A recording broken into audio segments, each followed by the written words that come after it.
Hello, you wonderful people, and welcome to another episode of Crime Centric. This being a show we talk about TV shows that are crime dramas. For today's episode, I'm going to talk about The Cleaning Lady, Season 3, Episode 8. A lot of really interesting things went down in this episode, so let's break it down. Well, first and foremost, we have that dream that Tony had at the beginning, which, obviously, I love how that literally comes full circle at the end of the episode, but we'll get to that when we get to it. It is interesting because, obviously, she's running and chasing after someone. She's seeing Morena put in a wall, so she's like, oh, it's got to be Ramona. But when she finally takes off the mask off the person, it's mask after mask after mask. Who does she see underneath? It is herself. Now, there's a lot that can be interpreted from that. Kind of jumping ahead a little bit, as we see literally at the end of the episode, Ramona is in that very same outfit. So the conversation could be like, well, why did Tony specifically dream about that particular outfit, like the mask and everything? It's like, has she seen that before? Like, why would that? I mean, I guess it's almost like some premonition thing in her, like innately being like, oh, dreaming about it. But there is a deeper parallel between Tony and Ramona because they are kind of two sides of the same coin. That Ramona probably would not like the comparison. Tony definitely would not like the comparison, especially after everything's revealed this episode. But it is the thing of they are two people who have been shown to do whatever it takes for family, for the people they care about. They will do whatever it takes. And it's like they are a lot more similar than. So it's almost like I think the dream was also supposed to show her like, right, supposed to be the fact is that Ramona is kind of like the dark side of yourself. Like you could easily be Ramona, like, you know, misguided in your attempts to try and do the right thing. I mean, arguments could be that, yeah, it's things that you've done up to this point in time in the series have been misguided. Road to hell is paved with good intentions and all that, right? So, but it's like, yeah, like, there's kind of a yin and a yang to you and Ramona, and, you know, just like, you know, just with yin, there's a little bit of yang, just like yang, there's a little bit of yin. Like, we're not all of one nature, you know, kind of conversations. So it's just like, I feel like there's a deeper thing of, maybe there's even a deeper subconscious parallel where Tony, I mean, she still blames herself for Armand's death, of like specifically not being able to save him. So she views herself as a bad guy in that regard, even though she's like, right, my target is Ramona because I believe she was responsible for Armand's death. I think she still hasn't forgiven herself. She definitely has not forgiven herself for not being able to save Armand when he's kind of come through for her so many times over and over and over again. Not being able to pay that debt, not even being able to, once again, tell him how she really felt about him. So I think there's a lot of deeper layers there, but Tony is just adamant about trying to find out about Ramona, like find evidence to prove she was behind all this, but Fee's telling her to let it go. But for Tony, it's like, it's interesting because this episode also deals with a conversation about control. There's so many characters that are kind of spiraling out of control. Ramona, Jorge is trying to take back control. Tony's trying to take back control. Fee's trying to take back control. Nadia's trying to take back control. And they're all trying to do it in different ways, in different forms. Tony thinks the only way she can get some kind of true justice for Armand is to take down Ramona. But it's like, that won't bring Armand back no matter what. But it's like, it's Tony's means of getting justice. Not even justice, it's revenge. She wants revenge, and this is the only thing that could alleviate that. But it's a sad thing of when you don't have revenge, when that hate and anger is what kept you going after losing Armand. Once that's kind of gone, like once Ramona's been removed from the equation, what do you have left? Like all you have is that, you know, be left with kind of a pit of sadness, a void. So that's going to be interesting to see where Tony's journey takes her on that regard. You know, even if she takes down Ramona, even if Ramona dies, it won't, once again, won't bring Armand back. And you have Fee who's struggling to deal with everything. Right. Like she's been connected to all of this stuff, but she's never gotten directly involved like she did last episode, helping clean up, you know, Dante's body, even though Tony told her not to. Now she's neck deep in this. And Tony, this has been Tony's world for a while. Like, yes, she's still like, you know, hasn't fully gotten the grasp of this world, but she understands this world better than Fiona because this is Fiona's like biggest step into this world, whereas at least Tony's had Armand's guidance for so long, which is also kind of another sad thing of this world, this criminal world. Her guiding light, her guardian angel of sorts in this world was Armand, and now she kind of has to travel that dark road in the criminal world alone. And she has Fee, but it's like, and we're not going side by side. I'm walking in front of you trying to protect you, Jazz, Chris, and her own son. So it's like, it's understandable why Fee did what she did. When she actually went to Russo, I'm like it's like are we implying like Fee went to the cops, like she went to the feds, and that's why it all went down? I was like, no, because like Fee was with because she didn't find out about there was no time for her to have contacted police. I was like, so no, so this is her first meeting with Russo, which is so interesting because like first like Nadia tried to make her deals with Russo, but that fell apart. Now Fee is, because Fee thinks Tony's so like over her head with all of this and just wants to protect their family, considering knowing the bad people they're associated with. Especially because it's like, right, these people are tied to my family and stuff, because Chris had made a point of, oh, I want to see Camilla, like, oh, could you like talk to your Coyote friends, which Fee snapped at him, was like, hey, those are not Tony's friends. We don't know them. Like, don't even pretend like they're friends, because like, right, those Coyotes are tied to the cartel. It's like, right, Chris is starting to think like these people are your friends. It's like that line of separation between business and personal. You know, you can't always keep those separate. And obviously, it's bled over more and more and more as the show has progressed. Especially when you get something as big, bad, and dangerous as a cartel. So once again, you can understand Fee's desperation and her fear. And Russo saying all the things she can, be like, yeah, like, oh, Russo, like, Russo saying, like, oh, Garrett died, and, you know, the guilt of not being able to do anything about it. It's like, you know, because she's trying to use the Armand thing, which she doesn't give a shit about Armand. In fact, she blames Armand just as equally as she blames Tony for Garrett's death. So she's not too brokenhearted, because it's like, yeah, oh, it sucks what happened to Armand, but it's like she's trying to be... because she knows that's a string she can pull on for Fee. It'd be the string to pull on for Tony, but she also knows, like, Tony's not going to talk to me after everything that's kind of going down. So, like, because Garrett was the only true tie to the FBI. And especially because I think, didn't she, like, get on Tony last season about blaming her for Russo? For Garrett's death? I think she said, like, I know she made it clear to... Nadia at the beginning of the season, but I want to say she like got on Tony's case about it in the season 2 finale as well, but I don't remember. Luckily, Fee didn't drop any information. She knew, like, right, you got to play your cards close to the vest, because she was doing all this behind Tony's back, but she also knows, like, I don't know if she knows all the BS that Tony had to deal with when it came to Garrett, like how manipulative he could be sometimes in his dealings with her. So it's like, sometimes he could have her best interest, but a lot of times it was just like, no, I was looking out for my best interest. Just like Russo doesn't care about Tony. Like, yeah, she wants to get the job done, but if she's able to take Tony down in the process, who she once again already blames for Garrett's death, one of the people she blames for Garrett's death is already in the grave, that being Armand. It's like, oh, taking down Tony too. I'm going to use this as a guise of, oh, I'm going to look out for Tony, but it's like, I'm going to help Fee protect her family, but then I'm going to get Tony, and then I'm going to get Tony to roll on those people. So I get to take Tony down, and even if she's able to shave some time off of her she probably also would plan on using Fee to go after those people and then just like take Tony down without cutting her a deal type of thing.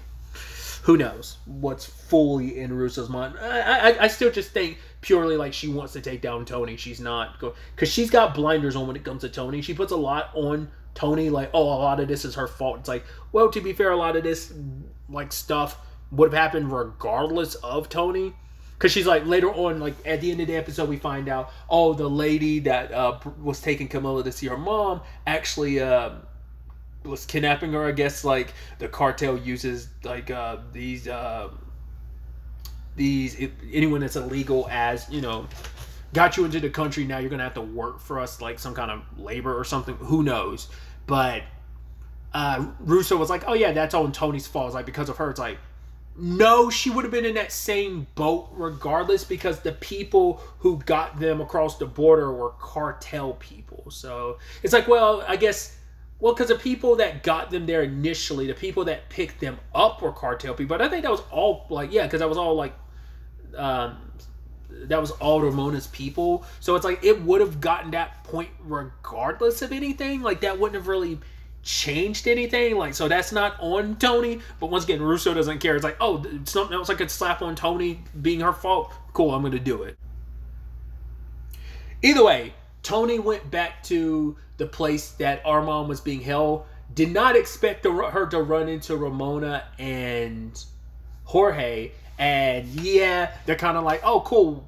Oh, have you been here before? It's like, well, yes, I have been. And it's like, okay, so you were here before. You didn't tell anybody. Did you tell the feds? It's like, why would I talk to the feds? Well, have you talked to them before? It's like, yeah, a long time ago. It's like, well, which is it, Tony? Yes, no, a long time ago. It's like, it's complicated. To be fair, if Armand was alive, he'd defend her because he's like, well, he already found out about those dealings because it was kind of like a, hey, it was a double cross and then it was a triple cross, you know? Classic Star-Lord. Sorry, that triple cross just made me think about the What If episode with Star-Lord and episode 2 of season 1. Tensions and all that side. But Tony ends up dropping the info about it was her. I was like, wait, are you? It's like, you kind of don't have any real hardcore evidence, but then points out like, oh, like he wrote Morena. It's like, but the fact is, if you look at it, like the A is super spaced out. That's why I was like, argument could, I mean, it's like, to be fair, he was on Dragon's Breath. He was probably tripping balls. That was also like Fee's point of like, yeah, you thought you saw Armand, but you were on that, I said Dragon's Breath, Devil's Breath, and you were losing your mind. So who's to say Armand wasn't in the same boat? But I was not expecting, because Jorge ends up confronting her like, whoa, what is she talking about? And I wasn't expecting Ramona to admit it. She's like, yeah, I did it. It's like, whoa.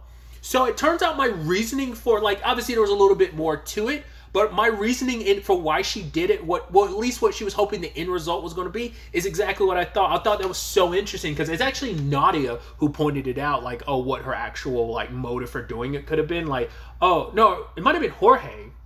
No, I think it was Jorge being like, wait, did you want to be his hero? It's like, yes. That was my whole point of like, that was the only thing I can make sense of it of, oh, if I save you, you're going to be indebted to me, and that's going to make it a little easier because we have so much broken family history. We've been apart from each other for decades, and now the easiest way to sway you back into my life and make you indebted to me and make you want to stick around even more is like, yeah, you kind of owe me your life because I saved you and everything. But yeah, it turns out, I think I might have speculated this at the time too of, right, maybe maybe Armand got grabbed first because, hey, Ramona had made the point of, we knew someone was screwing up our routes, they just didn't know who. She didn't find out it was Armand until after Dante had already grabbed him, and it's like, well, why did you release him? It's like, well, by that point she was also trying to protect Dante because she loved him. It's kind of, you tried to get everything, you walk away with nothing, and Ramona walked away with nothing. In fact, she's worse off than she was because now she doesn't have Armand, he's gone. She doesn't have Dante, he's gone, to kind of clean up his mess, which was also inadvertently her own mess because she didn't handle it the proper way she should have. Like, everything fell apart in so many ways, and now she's kind of, she was so desperate to be with Nadia, which I was like, oh, that's ironic. Literally, your brother and Tony know the truth about what you did. The one person you're grasping to is Nadia, who still looks at you as kind of her savior. Like, you're the only person that understands what she's going through. It's just like, yeah, let's kind of get out of town. Let's go to Paris or whatever. I'm like, yeah, you're trying to get away before she finds out the truth. But then, like, Jorge shows up and brings up, well, forces Ramona to reveal the truth. And it's like, because the sad thing is, I was thinking at that moment, and this is what Nadia says later on, saying, right, I'm all you have. It's like, you literally have no one else to turn to. Armand's gone, your brother's like distancing himself from you. You also don't have the rest of your family to lean on support. You were literally on an island all on your own. When she tried to throw shade towards Nadia, well, not even shade, but being like, right, we're the same, but it's like, no, we're not the same. Like, I might be alone right now, but do not compare us. Like, the fact of the matter is, you could have saved Armand. His death is 100% on you. You know, if it was me, no matter what the circumstances, I would have done whatever it took to save Armand. You weren't willing to do that. You could have sacrificed Dante, but once again, you wanted everything. You tried to keep the man that you love while also trying to get back the nephew that you love. I mean, your only nephew, really. So, just like I said, she wanted it all. She wanted the world, and just like I said, walked away with less than what she came into this with. So, and I figured as much, and we also got confirmation on, yes, Ramona is sick.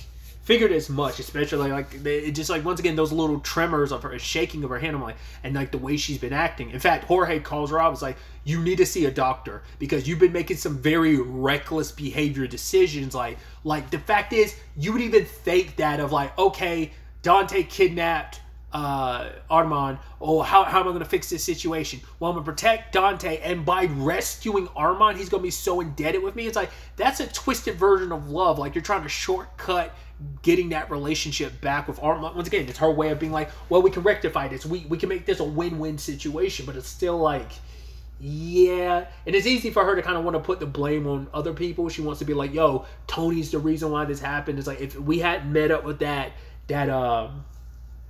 doctor lady, none of this would have happened. It's like, you set this all in motion the moment you found out Dante had that the person that Dante had taken was Armand, and you did nothing about it. You let this whole song and dance play out. Like, the moment you made that decision, you set the dominoes in play. No matter what role Tony and anyone else played, it was in correlation to the moves you had made, or lack thereof, having any proper movements of like you could have shut this down before we even got to this point. That's kind of the point that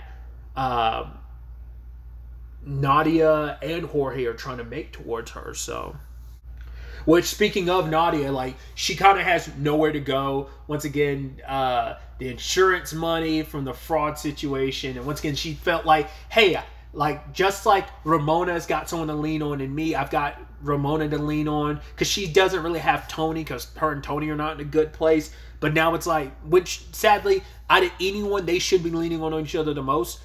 To be fair, it's understandable. It's like, you're the woman that was having an affair with my husband. It's like, just because he's dead, like, it should have, his kidnapping kind of reunited us, but then, like, we fell apart. And it's like, even with the funeral or the wake situation from the last episode, it didn't fully repair that, so they're still kind of on, like, the outs with each other in a lot of ways. I think Tony's a lot closer to Nadia than Nadia is to Tony, so... But there's still, that gap on both sides when it comes to the other, so... But either way, Nadia, trying to start her life over, trying to find her way forward, immediately gets arrested because she moved the money, which she shouldn't have, but she did, because she was so desperate to get away, to start her own life, and have nothing to do with Ramona and the cartel. But, yeah, Russo was just waiting on that moment to pounce, and lo and behold, she did, so... Ramona wanted to help Nadia because it's like, hey, you're the only familia I have left, but that was kind of a no-go. Jorge shows up being like, hey, we could split that insurance money and I can get you out of here. But it's like, right, we both need to take back control of our lives. She didn't just lie to you, Nadia, she lied to me as well about, it's because of her actions. My nephew died. Well, our nephew died, but yeah, now it's a situation of, I guess I could see this as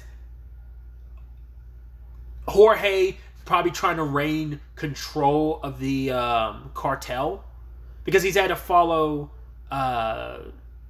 Ramona's way of doing things for so long. But there was that earlier point in the show where it's like, right, he's the one that's college educated. He has his ideas of how the cartel should be run. Ramona has kind of been like very old school fashion in how she wants to run things. But he's like, yeah, we gotta bring the criminal business into the modern age. But she's also very stuck in her ways. I don't know if that's just like, it's like, hey, this is how I made my way. This is how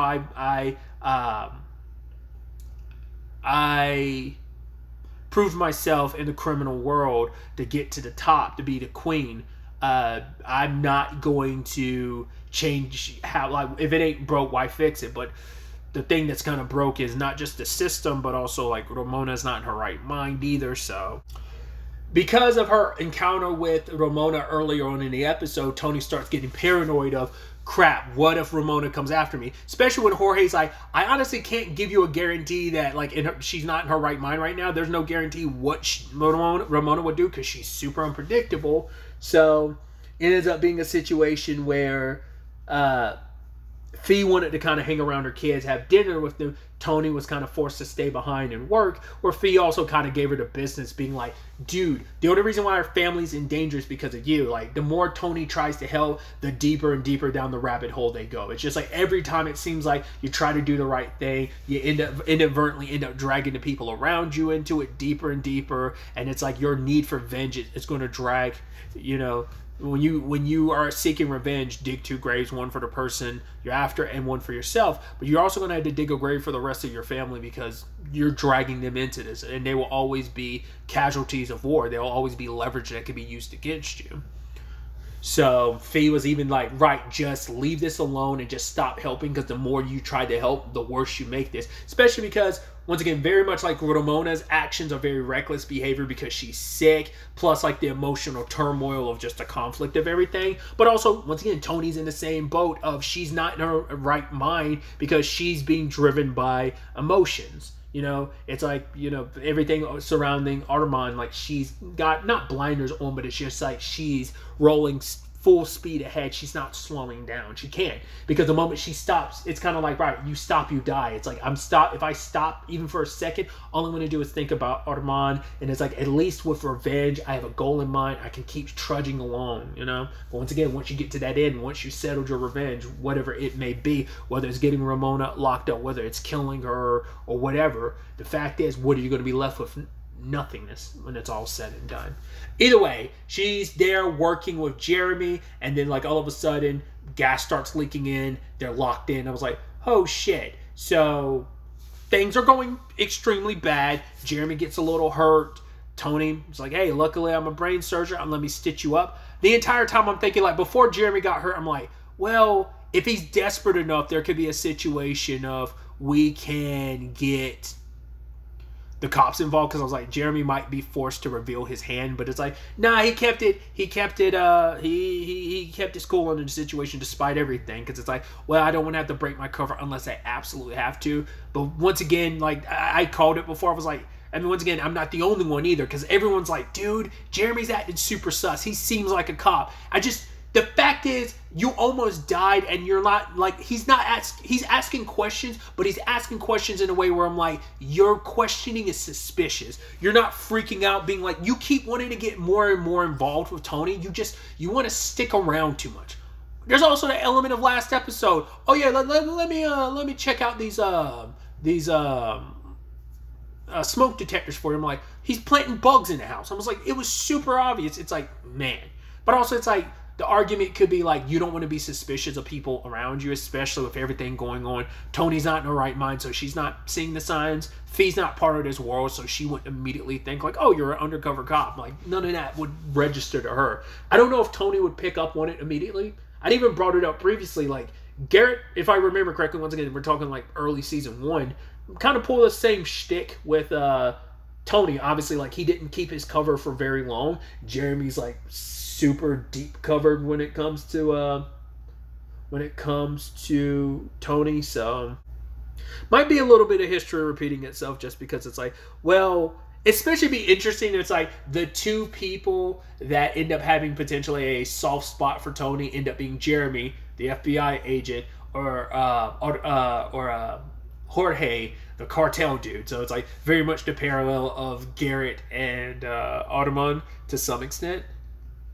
We'll see if they ever go that. Even if they don't go that direct parallel, there's still enough of that thread that you can make that parallel, even if it's never like fully involved around Tony. If anything, I do think Jeremy is going to be like a little soft-hearted when it comes to Tony, and that might be a thing. But he might just be like, nah, because that was Garrett's undoing. So I'm sure Russo probably made sure to bring someone in that wouldn't be so soft-hearted, who would just be like as ruthless as need be to do what's necessary to get Tony to reveal stuff. So, but yeah, like, even when they got outside and he's just like, right, I'll handle the cops. What you need to do is get closer. It's like, no normal person would tell you that. Like, that advice is wild advice to be like, rather than go, like, a normal person would be like, you need to talk to the cops. But it's like, oh, you want to protect your family. But in him making a point, your family will die, your friends, like, laying it on thick. But it's like, the moment he's like, yeah, you need to, like, know thy enemy, get closer to the cartel. That's how you find their weakness. I'm like, yeah, you obviously it benefits you if she gets closer to them. And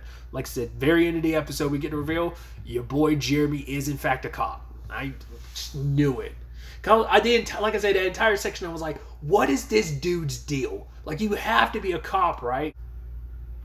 But Tony does take Jeremy's advice and ends up meeting Ramona at like that little thing, that art gallery thing that she had, ends up talking to her. It's like, right, spare me and my family. I could be useful for you. The fact of the matter is that you tried to kill me, but we can bury that hatchet because we're both in the same boat. It's like, you are all alone. The point that Nadia had made, and it's like she kind of has no one in her corner right now. And even though Jorge was like, oh yeah, like I'm trying to like, you know, protect my daughter, and it's like, wait, you're going to take her away from me? He's like, no, I would never want that. I would never do that. But you also need to screw your head on a little tighter, because you're kind of flailing, sis. But yeah, it's like, when hearing that from Tony of like, I can be that person for you. Yeah, we're both alone in this situation after losing Artemon. He's not coming back, and all these other people that you were trying to hold on to, like your brother and Nadia, have most likely abandoned you with the truth now. So you need someone in your corner, and I'm willing to be there for you. Plus, hey, I'm a doctor, and I know that you're in the process of dying. Which, you know, once again, it seems like the only person who does know that is Jorge. Once again, the last thing you want is any of your enemies knowing your weakness, but you're already kind of in a position with you're not making the best decisions right now. Everything that's kind of happened, the sharks are smelling blood in the water. The FBI is like right on your trail, and potentially other competitors and rivals might be like being said sharks smelling blood in the water. So we'll see. So Tony has put herself in a position to be a lot closer to Ramona. It has bought her time and protected her family.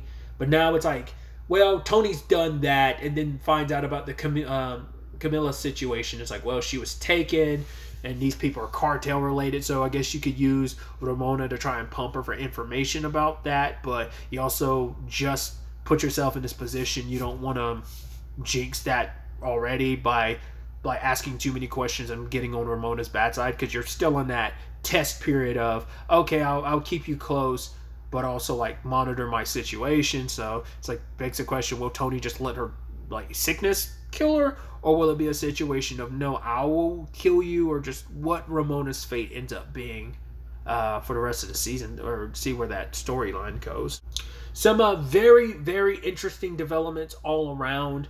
I'm getting to this pretty late. Obviously, the most recent episode 9, actually dropped, well, last night at the time of me recording this. But so obviously got to jump on that. But I'm curious to see where these last episodes take us. I keep forgetting. I want to say it's 12 episodes. So we got, what, 4 left? So, well, after episode 9, it's going to be 3, but still, you get the point. So it's going to be interesting to see where all of this ends up taking us going forward. But really, that's all I wanted to talk about. Until the next time we meet, be happy. Oh, really quickly, too, I forgot to also mention, it's like, yeah, Ramona killed the guy.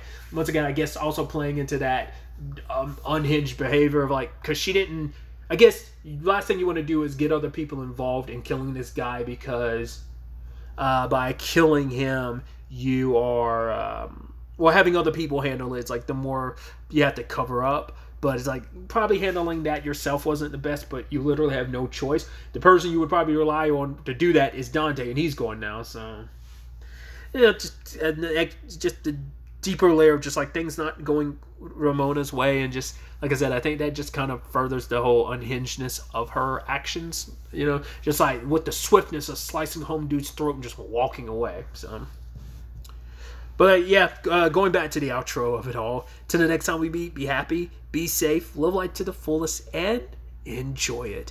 Good day and goodbye.